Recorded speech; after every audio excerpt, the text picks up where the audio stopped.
দুই দিনের টানা বৃষ্টিতে জলাবদ্ধতার সৃষ্টি হয়েছে চট্টগ্রামের নিচু এলাকায়।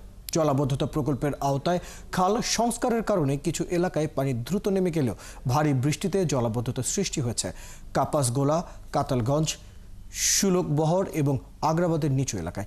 এতে ভোগান্তিতে পড়েছেন এলাকার লোকজন। এদিকে বৃষ্টির কারণে নগরীর পাহাড়ি এলাকায় পাহাড় ধসের সতর্কতা দিয়েছে আবহাওয়া অফিস। জহিরুল ইসলামের ক্যামেরা, চট্টগ্রাম থেকে প্রণবেশ চক্রবর্তীর প্রতিবেদন। বুধবার ভোর থেকে চট্টগ্রামে শুরু হয় টানা ও থেমে থেমে ভারী বৃষ্টি। ভোর ৬টা থেকে সকাল ৯টা পর্যন্ত ৫৫ মিলিমিটার বৃষ্টিতে জলাবদ্ধতা তৈরি হয় নগরীর কাতালগঞ্জ, কাপাসগোলা, সুলকবহর ও আগ্রাবাদের বেশ কিছু এলাকায়। জলাবদ্ধতা নিরসন প্রকল্পের মাধ্যমে এবার অনেক খাল সংস্কার হওয়ায় নগরীর বেশ কিছু নিচু এলাকা থেকে পানি দ্রুত নেমে যায়। তারপরেও জলাবদ্ধতা থেকে যায় নগরীর একটি বড় অংশে। রোডে গাড়ে যাওয়া আসা যাওয়া অনেক তো সমস্যা, নিরাপত্তা সমস্যা। বৃষ্টি হলে পানিটা জানি বাচ্চা কাচ্চা স্কুলে যাইতে বহুত কষ্ট হয়। যে আসে সবাই বলে দেয় এরকম পানি চলে যাবে, এই করবো সেই করবো, একটা করে না কাজ। নিচু এলাকার সড়কে বাসাবাড়ির সামনে পানি উঠে যাওয়ায় অফিসগামী দূরপথের যাত্রী, স্কুল কলেজের শিক্ষার্থী সহ এলাকার অধিবাসীদের পোহাতে হয় দুর্ভোগ। বাচ্চাকে নিয়ে এভাবে স্কুলে যাওয়া লাগতেছে, কষ্ট। চলাফেরা করতে পারতেছি না, বাসার থেকে বাইরে আবার ঢুকতে মন চাইতেছে না, বাজার সদাই করতে পারতেছি না, মানুষ হাট বাজারে যেতে পারে না। এদিকে টানা বৃষ্টিতে পাহাড় ধসের শঙ্কা তৈরি হওয়ায় প্রশাসনের পক্ষ থেকে ঝুঁকিপূর্ণ আবাস থেকে সরে যাওয়ার নির্দেশনা থাকলেও সেখান থেকে সরেনি নিম্ন আয়ের মানুষরা। যদি ময়ূরেও থাকে তৈলে মনে করেন সিটি কর্পোরেশন পাহাড় দিকে মারা গেছে, কিন্তু বাডাল হিলে চতুর্দিকে মারা জানে। ঝুঁকিপূর্ণ যারা থাকে ওদেরকে তো আমরা সরাই দিই, যারা মানে পাহাড়ের পাশে তাদেরকে আমরা সরাই দিই। এ নিয়ে চট্টগ্রাম উন্নয়ন কর্তৃপক্ষের কর্মকর্তারা বলছেন, প্রকল্প কাজ অব্যাহত থাকায় আগের চেয়ে নগরীর জলাবদ্ধতা অনেকাংশেই কমেছে। কর্মকর্তারা জানান, সচেতন না হলে জলাবদ্ধতা বা পাহাড় ধসের ঝুঁকি থাকবে। এই বর্জ্যটা যতদিন পর্যন্ত ব্যবস্থাপনা হবে না, বর্জ্য রিসাইকেল হবে না, ততদিন পর্যন্ত কিন্তু আপনি যত সংস্থা, এই যে আমরা 3টে সংস্থা কাজ করছি, আমরা যদি 100% কাজ কমপ্লিট করে ফেলিও আপনি 100% সুফল পাবেন না। মৌসুমি বায়ুর কারণে আরও কয়েকদিন বৃষ্টিপাত অব্যাহত থাকবে বলে জানিয়েছে আবহাওয়া অফিস। কাপাসগোলা, চকবাজার সহ বিভিন্ন এলাকায় এখনো বৃষ্টি হলে এরকম পানি জমে যাচ্ছে। এতে এলাকাবাসী পড়ছে চরম ভোগান্তিতে।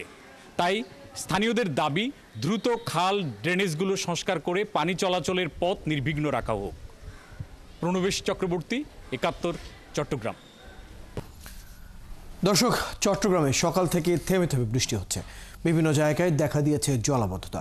এতে ভোগান্তিতে পড়েছেন নগরবাসী। সকাল 6টা থেকে 9টা পর্যন্ত 55 মিলিমিটার বৃষ্টিপাত রেকর্ড করা হয়েছে। সেখানকার খবর জানাতে আমাদের সাথে যুক্ত হচ্ছেন সহকর্মী প্রণবেশ চক্রবর্তী। প্রণবেশ, নগরীর জিএস মোড়, আগ্রাবাদ, চৌমনি এলাকায় কি অবস্থা দেখছেন? কোথায় কোথায় জলাবদ্ধতা আছে এবং ভোগান্তির খবর জানাবেন। প্রথমেই বলি, চট্টগ্রামের জলাবদ্ধতা সেটি অনেকাংশে কমেছে। যে নিচু এলাকাগুলোতে আগে কোমর পরিমাণ পানি হতো, সেইখানে আমরা এবার দেখতে পেয়েছি এখনো পর্যন্ত দ্রুত পানি নেমে গেছে। তবে এখনো পর্যন্ত বৃষ্টিপাতের পরিমাণ অনেক কম। অর্থাৎ আজকে সারাদিনে সকাল 6টা থেকে 9টায় 55 মিলিমিটার বৃষ্টিপাত হয়েছে, যেখানে চট্টগ্রামে সর্বোচ্চ 245-255 মিলিমিটার পর্যন্ত দৈনিক বৃষ্টিপাতের রেকর্ড আছে।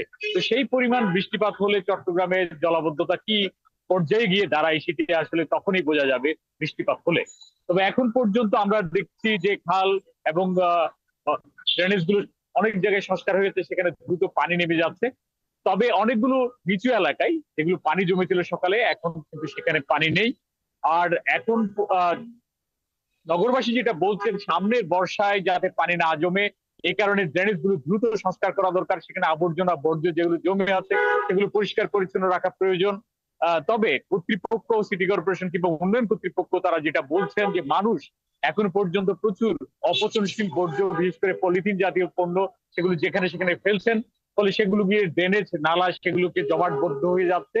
এই কারণে পানি নামতে পারছে না, সরাসরি নদীতে যেতে পারছে না। এই কারণে জলাবদ্ধতা হচ্ছে নিচু এলাকাগুলোতে। তো এখনো আমরা দেখতে পাচ্ছি আজকেও সকালবেলায় নিচু এলাকায় জলাবদ্ধতা হয়েছে, ভোগান্তিতে ছিল মানুষ। যদি এখন সেই জায়গায় পানি নেই, পানির নিচে নেমে গেছে এবং বৃষ্টিপাত অব্যাহত থাকবে মৌসুমী বায়ুর কারণে। ফলে আগামী দিনগুলোতে, বিশেষ করে এই 2-3 দিন যদি বৃষ্টি অব্যাহত থাকে, তাহলে সেক্ষেত্রে আবার জলাবদ্ধতার যে ভোগান্তি সেটি থাকবে বলে মনে করছে এলাকাবাসী কিংবা স্থানীয়রা।